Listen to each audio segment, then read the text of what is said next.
Hello, everyone.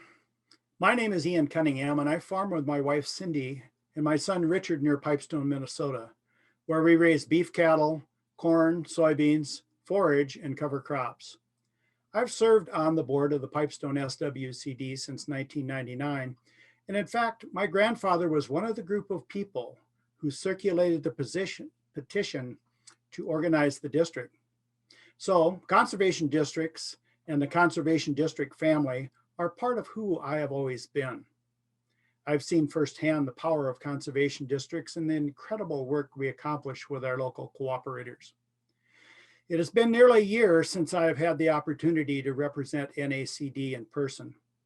When the NACD family was together in Las Vegas last year, the dark clouds overhead that would become the COVID pandemic had just begun to appear. Like most of you, I care deeply about the future. I desire a future with clean water, healthy soil, communities with enough food, and an abundantly diverse ecosystem. I feel pride when our local district cooperators continue to move forward with their conservation efforts. As NACD soil health champions, my son and I see the benefits of decades of soil and water conservation principles and practices every day on our farm. I'm also greatly concerned when choices are made that create the same problems that Hugh Hammond Bennett talked about a century ago. On December 23rd of last year, a blizzard hit Minnesota with high winds and little snow. Fields that were well armored with crop residue or cover crops suffered little or no erosion. Bare fields that had been tilled left drifts of topsoil in the road ditches. We can all recall isolated instances in our own districts that give everyone a black eye, while careful stewardship of natural resources might go unnoticed by many. The pandemic has not only disrupted society, but it has also affected revenue and spending at all levels of government. It is unlikely that funding for conservation districts and the work we do will be simpler in the future. Districts need to not only continue to do the good work, but to use the power of locally led voluntary conservation's voice to tell the story to the public and to state or territory legislatures of the essential role districts serve. I've also seen how that power magnifies on the national scale as we join together as many conservation districts to speak with one voice through the National Association. Supporting the National Association helps further conservation delivery across all landscapes and to amplify our voices to Capitol Hill and beyond. From our work with federal agencies to producing national news publications, creating educational and outreach materials, and to helping put more money into the hands of conservation districts. NACD is working hard every day on behalf of locally led conservation. It has never been more important to advocate for conservation than right now in 2021. Now, I'm going to introduce Kim LaFleur, NACD's second vice president and District Operations and Member Services Committee Chair. Thank you, Ian. The DOMS Committee honors individuals who support locally led conservation through the Friends of NACD program. Through their annual or lifetime donation, Friends of NACD help support the work of NACD and conservation districts across the country. It's easy to sign up if you aren't already. Just head to the NACD website or visit the Expo Hall to learn more. We'd like to give a special thank you to our lifetime Friends of NACD, who received a handcrafted pin, which you can see on your screens. The names of all of NACD's lifetime friends are listed on NACD's website and in our Friends of NACD Expo booth. Stop by to learn a little bit more about how easy it is to join. You can even pay in installments. To our lifetime friends, we so value your support and contributions. Last year, in our inaugural district grants program, we were able to help support conservation districts from across the country. One of the 4 awardees, the Richland SWCD in Columbia, South Carolina, received funding to begin a seed sanctuary to promote home gardening sustainable gardening practices, and pollinator conservation. These funds allowed them to prepare and pack more than 1,200 packets of vegetable, herb, and wildflower seeds to distribute throughout the South Carolina community. In New Mexico, Sierra SWCD planned for Conservation Days. The intent was to hold a Conservation Days summer camp open to 6th to 8th grade students. Due to the pandemic, they instead sent educational activities home to students, including information on growing mushrooms, aquaponic tanks, raising butterflies, and more. Butte SWCD in Idaho started a program to recycle agricultural chemical containers. The Recycling Agricultural Chemical Containers program allowed the district to purchase a recycling container for local farmers, ranchers, homeowners, and businesses to leave their plastic pesticide, herbicide, and other chemical containers for proper handling and recycling. The district also conducted outreach with local landowners and vendors on the value of reducing plastics in the waste stream.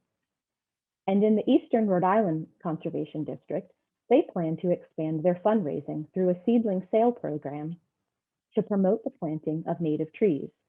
These projects increase the district's visibility and potential to reach new clients.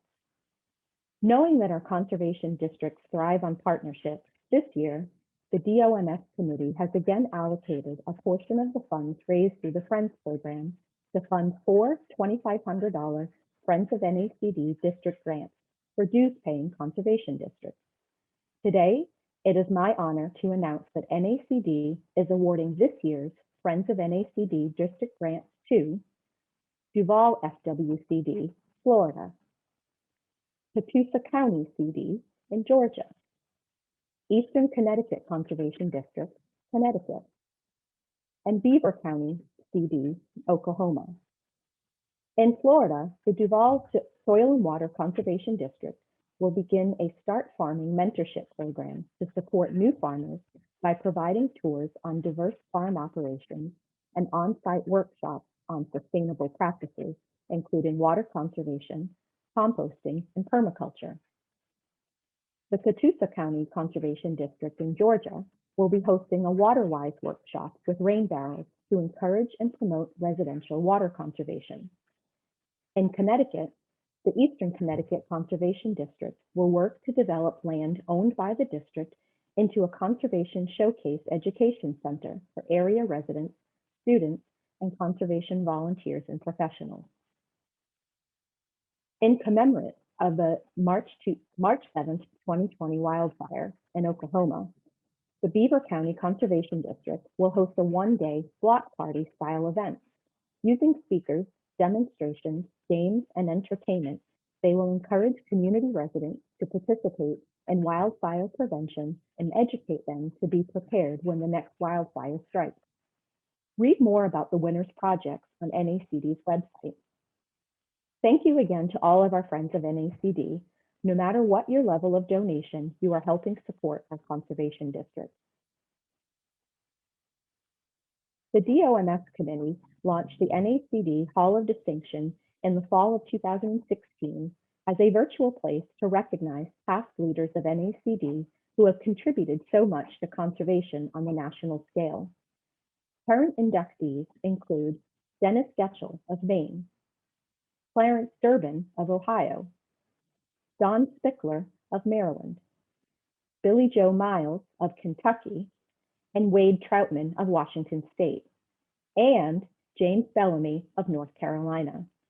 We encourage every state and territory association to select a past or present leader from their local district to induct into this honorary group. Details on how your state can submit a name can be found on NACD's website. Thank you for helping us honor the achievements of these extraordinary conservation districts, state and territory associations, and conservation leaders. If you have any questions about any of these initiatives, please ask me or one of your DOMS committee members or staffers. Thank you, Kim. Our first guest speaker this morning is also likely your youngest meeting attendee this year. In November of 2020, just a few months ago, Kentucky poll goers elected Landin Stadnyk as Conservation District Supervisor for Scott County SWCD. Landin is 17 years old and is now the youngest elected official in the state, one of the youngest in the country. Landin ran for the same position in 2018 when he was 15 years old and says he wants to make sure farmers have the funds and resources they need to be successful. Scott County, about 30 miles north of Lexington, is primarily rural, but one of the fastest growing counties in Kentucky. Landin says his role as district supervisor, he wants to focus on water quality and bring youth voices into the picture to better represent everyone. With that brief intro, I'm going to turn things over to Landin. Coming up on 3 years ago, I launched my first campaign for public office. And just a little over 2 years ago, I lost my first campaign for public office. No one was expecting a 15-year-old sophomore from a suburban Kentucky town to take the risk, putting himself out there in front of the inevitable criticism from many. Then again, no one knew just how much this 15-year-old cared about his community, cared about his county, and cared about the world he would grow up in. Before I talk about my campaign and how I got into this position, a little more about myself. As you probably already know, my name is Landin Stadnyk, and I'm the youngest elected official in the United States. Here in Georgetown, Kentucky, I'm a Soil and Water Conservation District Supervisor, a junior at Great Crossing High School and Elkhorn Crossing School. I'm 17 years old, meaning I wasn't even old enough to vote for myself in the 2020 election or the 2018 election. I've always been interested in politics for as long as I can remember. Way back when the 2012 presidential campaign went mainstream, when I was only 8 years old, I knew that I would go into a political career. As the candidates got up on stage and debated topics they were passionate about, I watched in awe as people fought for what they were passionate about. I said something barely anyone would say of politicians today. I want to be like them. Of course, as a little 8-year-old, I saw the world through rose-colored glasses, and in reality, I shouldn't have wanted to be like these people. Everyone now has this disdain for politicians, that they are in it for themselves, the money, and the recognition. But that's not the people I saw when I looked at the TV screen and imagined my future on that stage. My naivety pushed through and created an image that I will hold on to throughout my whole career. Politicians who are in it for the people, not for themselves. My campaign in 2018 was a culmination of years of preparation and experience. Since the 8th grade, and even before that, I've attended mock government conferences, board meetings, and proposed my own legislation. A little side note to brag on Kentucky here, we actually have the largest youth in government program in the country, run by the Kentucky YMCA. Anyways, when I was bored, sometimes I'd draft my own mock legislation. It would range from crazy ideas like a 28th Amendment, repealing the 17th Amendment, and returning the power to appoint legislators back to the states instead of the people, into more plausible ideas like adding a student representative to school-based decision-making councils, a piece that was actually picked up by my state legislatures. This entrance of working with state legislatures is what really got me into running for local politics. They informed me that and showed me how running for local offices is oftentimes more important than running for national offices, as they have more of a say on your day-to-day life. I worked with them, I proposed legislation to them, explained to them why I was passionate about this piece and why they should get behind it. They proposed it to the committees, and unfortunately, because of the shortened session due to COVID, it failed in committees. But then came one snowy day in February of 2018. When school was canceled, I let my mind wander about politics, as I frequently do. It then came up with the thought, are there any government offices in Kentucky that don't have age limits? I looked through the Secretary of State's qualifications page, and I saw state senator. No, of course, that's 30. State representative, that's 24. Those were a little too out of my league just for getting started anyway. City council, that's 18. School board, something that affects me every day that I do, going to school, that's 24. I also needed to have a GED and to have graduated high school for that, which I haven't. I've seemed to be running out of options until I came across one, and the only one. Soil and Water Conservation District Supervisor. It was a position that I'd never heard of before, so I began to look into it. After I figured out what it does, how it operates, And before I decided to run, I thought to myself, is there anything I could do to benefit the people in this office? I wanted to be sure that I could help my community members and bring good change, not be an obstacle. Doing this, I started to remember the park by my house. Every time it rains, that park is flooded from water with the creek that runs through it. And for the past 17 years, I've watched the floods get closer and closer to the houses that sit just a little up the road from it. Until one day, I watched these houses flood. These floods also ruined the park. I went and talked to my neighbors after these floods and while I was debating running for office to see what they wanted to be done. And while some of them were very intrigued and very enlightened by the idea of a 17-year-old, or at the time a 15-year-old running for office, some of them held some opposition.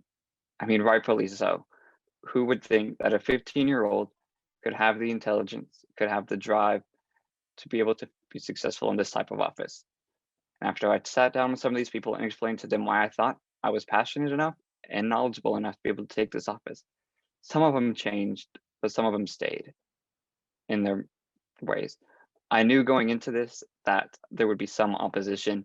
I mean, when I ran my first campaign when I was 15, some of the people I was running against, the 60, 70-year-old candidates, and the ones who are already on the board, were pretty vocal about their opposition, saying I was finding a loophole to run and that I would not be successful in this position. Of course, many of them got opposition for that, and they eventually backed down and received me, talked with me, debated with me, and tried to understand why I was running. When I went to my first campaign meeting, or excuse me, when I went to my first board meeting on Tuesday, just 2 days ago, and I signed my oath of office, I was received by everyone well.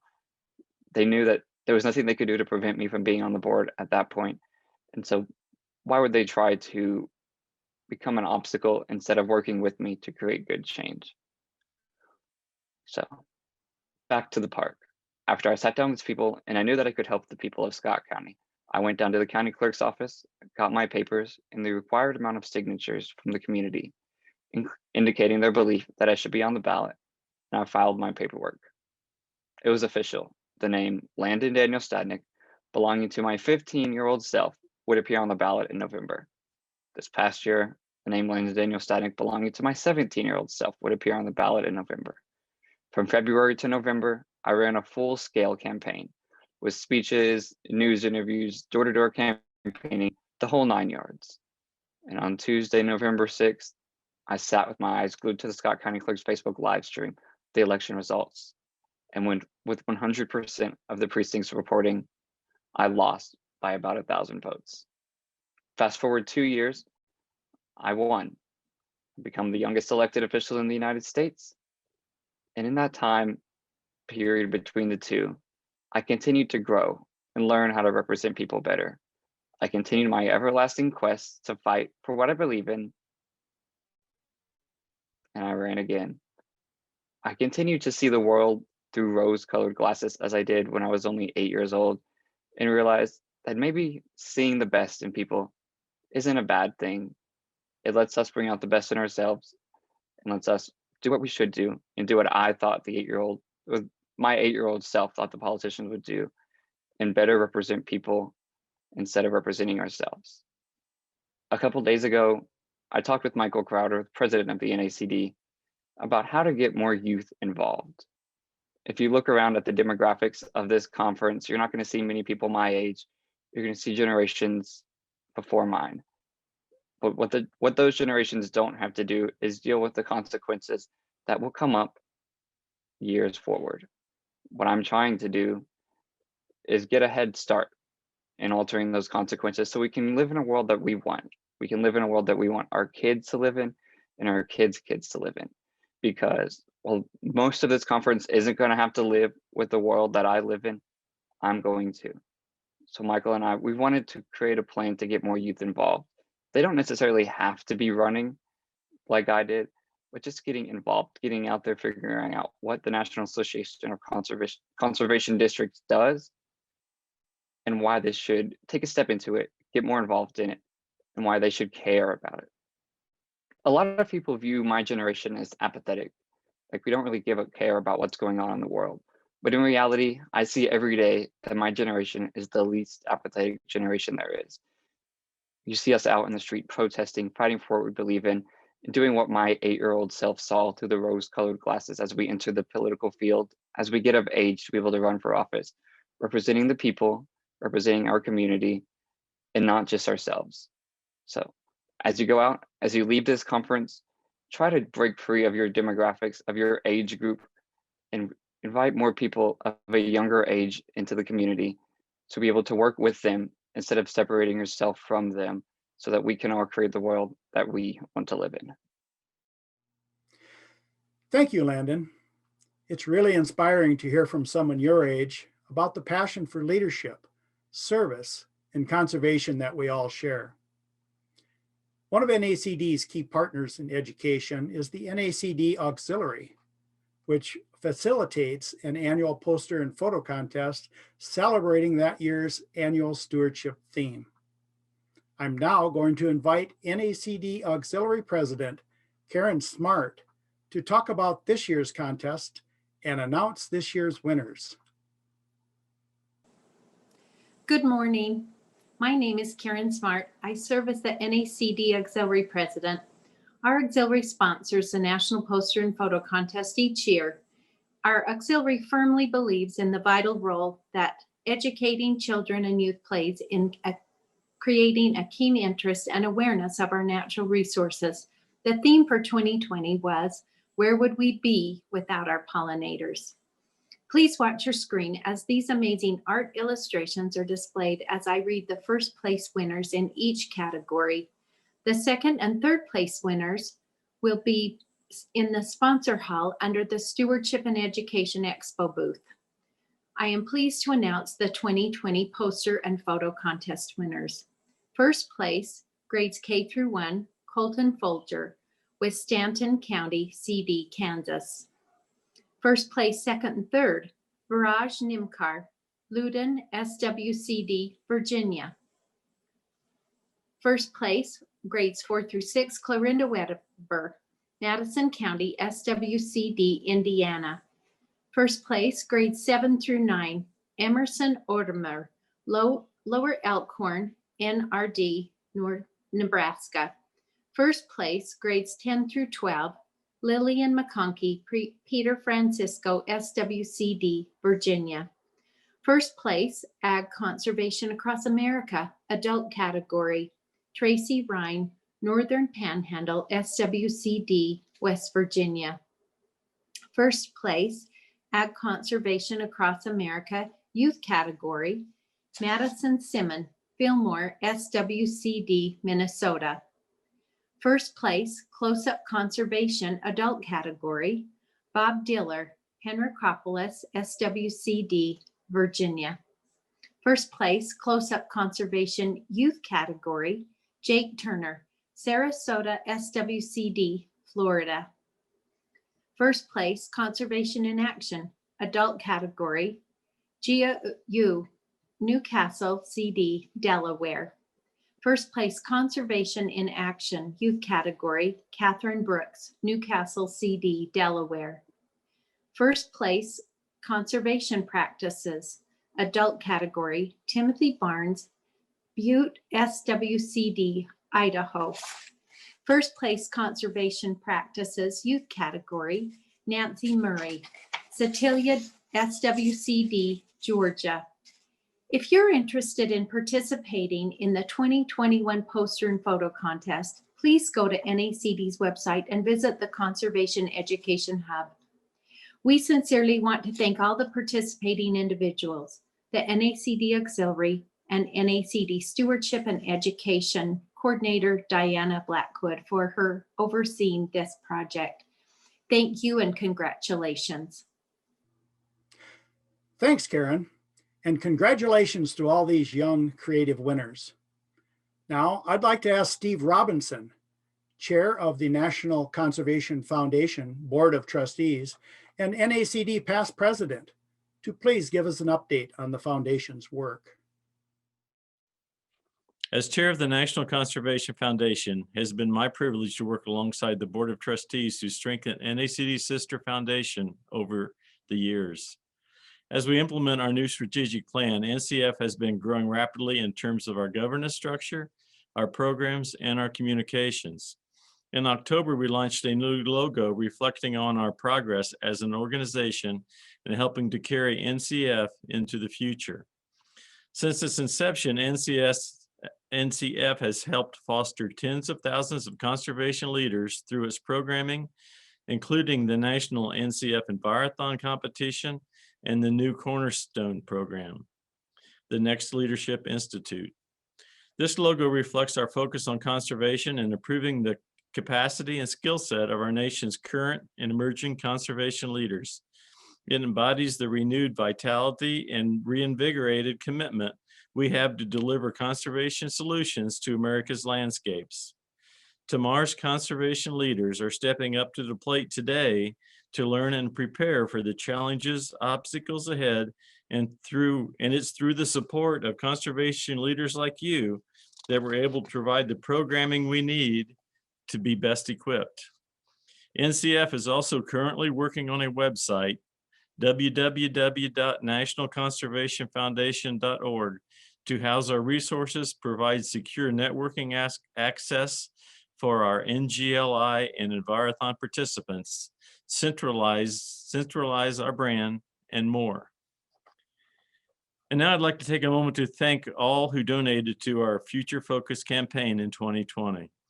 Thanks to your support, we raised over $20,000 to bolster our programming to help guarantee our continuation in the next year. Please visit the National Conservation Foundation booth in the sponsorship hall to learn how you can contribute to NCF and help ensure we're equipping our future conservation leaders to the best of our ability. Together, we're ensuring a bright future for conservation leaders like you. Now I would like to share some updates regarding NCF's programs. The NCF Envirothon is an international hands-on environmental and natural resources problem-solving, team building, and leadership experience for high school students in the US, Canada, and China. These young people are the next generation of conservation leaders. The Envirothon program empowers students with the knowledge and skills to find creative solutions to the conservation issues facing the world today. Annually, more than 25,000 students participate in the Envirothon program from 46 states in the US, 8 Canadian provinces, and China.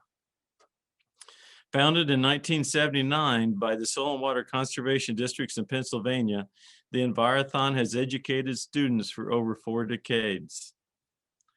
Envirothon alumni can be found across the world in all fields of study and many different careers. Partnerships with local, state, and national conservation agencies, such as the 3,000 conservation districts located across the United States, have enabled the program to grow, have contributed to the Envirothon's success and legacy. Following a successful 2019 event, the 2020 NCF Envirothon competition was poised for another record-breaking season. However, with all the other aspects of life, the COVID-19 pandemic greatly impacted the NCF Envirothon program. Stay-at-home orders left nearly all participating Envirothon programs no way to train or test students in the usual in-person manner, leading to cancellations of events and competitions.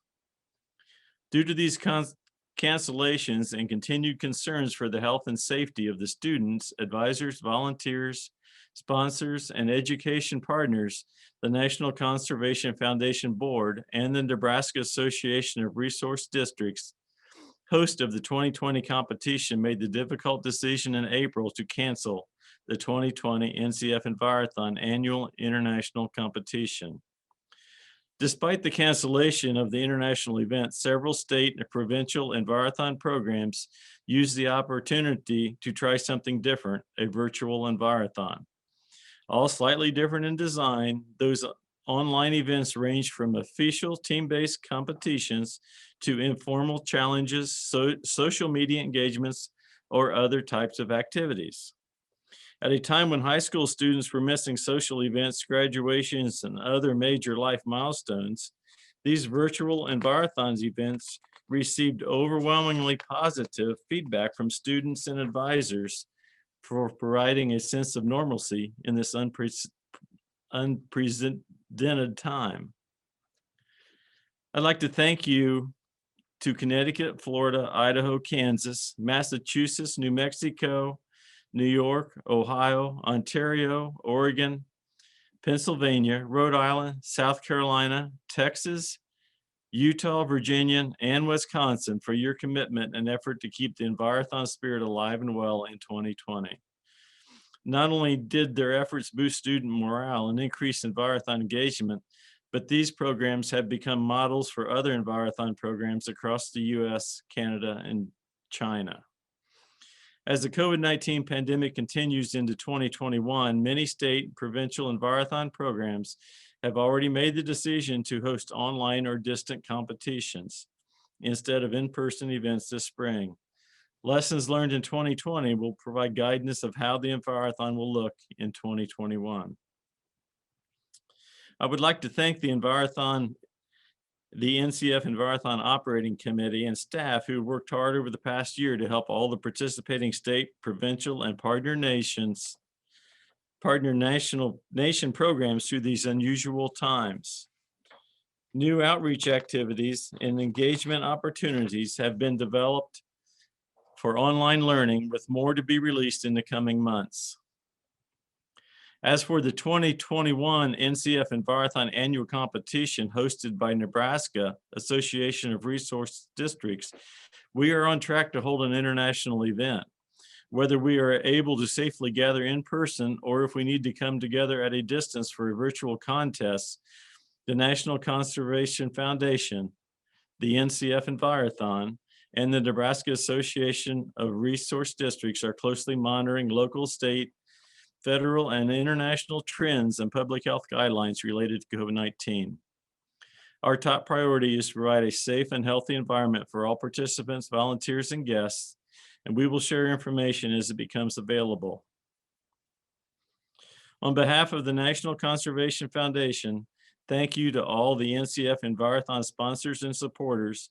Thank you to the USDA Natural Resource Conservation Service for your ongoing annual program development and support.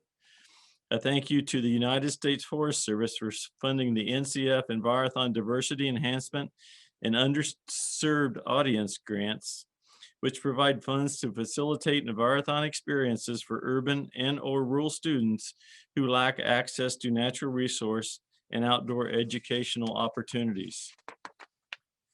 Additionally, thank you to Smithfield Foods, who sponsors over 90,000 annually, not only to the NCF Envirothon, but also to regional and state level competitions across the US each year. I would like to recognize Mr. Bill Gill, former Assistant Vice President for Sustainability with Smithfield Foods. Bill recently retired from Smithfield Foods after a successful career. While he was with Smithfield, he became involved with the Envirothon and was an instrumental Envirothon supporter, advocate, and volunteer. On behalf of the National Conservation Foundation and the NCF Envirothon, I would like to present him with a plaque as a token of our appreciation. Finally, thank you to all the volunteers, organizers, and advisors across the United States and beyond who gave their time and resources to support and participate in the Envirothon each year. Your passion and dedication helped the Envirothon program to grow and flourish. These students are conservation leaders of tomorrow, and we look to them for inspiration and a bright future.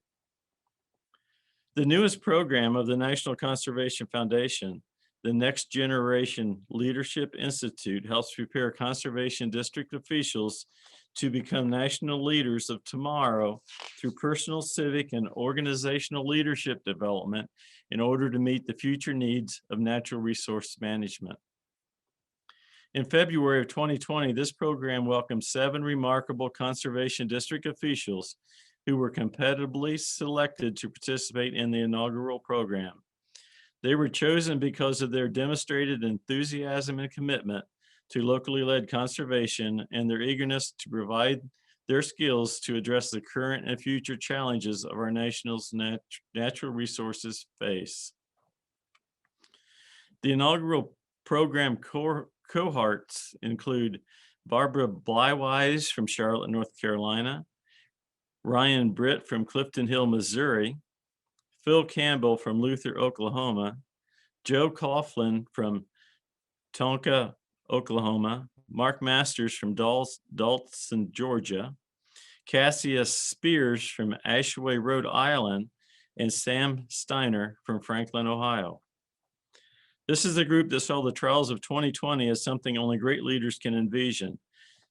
They saw the challenges as opportunities. They demonstrated true leadership by staying true to their task, adopting and innovating. We were all able to be together. They would be now standing among you for recognition. They have demonstrated great strength, and we are proud of their participation. Since first gathering at NACD's 2020 annual meeting in Las Vegas, the program participants have maintained momentum by bringing the leadership program to a virtual format. 8 different webinars were completed during the past year, which featured the expertise of 12 individuals from across the U.S. In the virtual setting, the lessons focused on a range of topics from national policy development and public speaking to generational learning. This program was also created a format where the participants could discuss their own leadership experiences and how they adapted.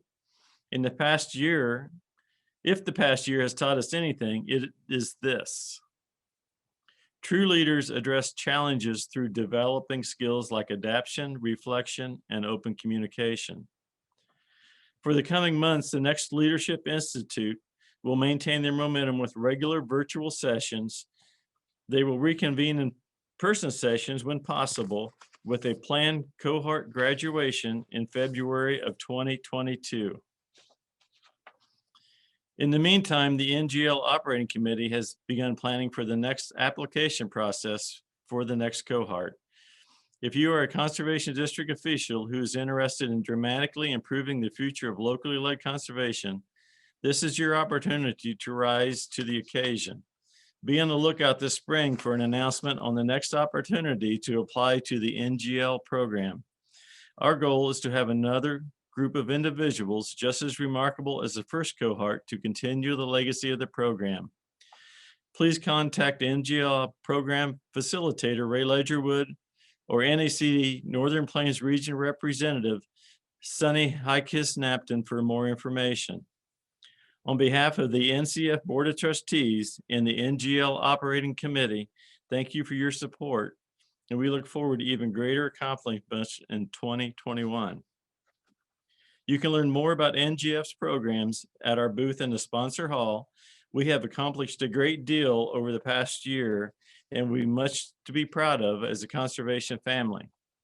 On behalf of the NCF Board of Trustees, thank you for your support, and we look forward to an even greater accomplishments in 2021. Thank you. Thanks, Steve. I think I speak for all of us when I say how encouraged I am about the commitment NCF has to the next generation. Just a few housekeeping items before we wrap up. Visit our auction site by clicking on the auction tab, where you can browse the selection of lots and start bidding. Don't forget to get those bids in. We have a lot of great items up for auction, and your funds help support NCF's conservation program. The second part of our general session will begin at 12:30 p.m. Eastern and will feature an address from U.S. Forest Service Chief Vicki Christensen, a panel on diversity, equity, and inclusion in conservation with representatives from the Native American Agriculture Fund, the Farmer Veteran Coalition, and Minority Landowners Magazine. You'll also hear from Acting Deputy Undersecretary for Farm Production and Conservation, Kevin Norton, for an NRCS update and the presentation of the 2020 Earth Team Award. You will need to exit this session and return to the agenda listing to click on General Session Part 2 for the 12:30 p.m. session. We'll see you shortly.